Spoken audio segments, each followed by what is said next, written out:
Steve and I have a 2019 Nissan Murano here in the shop, and we're going to show you how to replace the windshield wipers on it. We're going to change the wipers, and it's got a little tab in the back here that we should be able to squeeze the tab down in here. Get a little pocket screwdriver. Sometimes you got to lift up or push down. And we're going to get the pocket screwdriver. There's a little tab right there.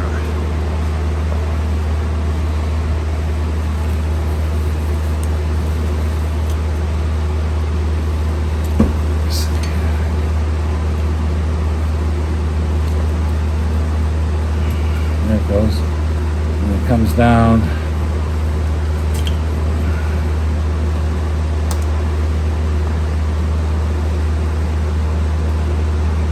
Slide the new one up. And you want to listen for the click. It's got a lock, and you got to try and shake it to see if it comes off. It's not, so we got it right. Go over to the other side. So we're going to push up on this little tab in here. Some of them are easier than others. There it goes. There you go. Okay. Slide it off there. We got the new one. Okay, that's it.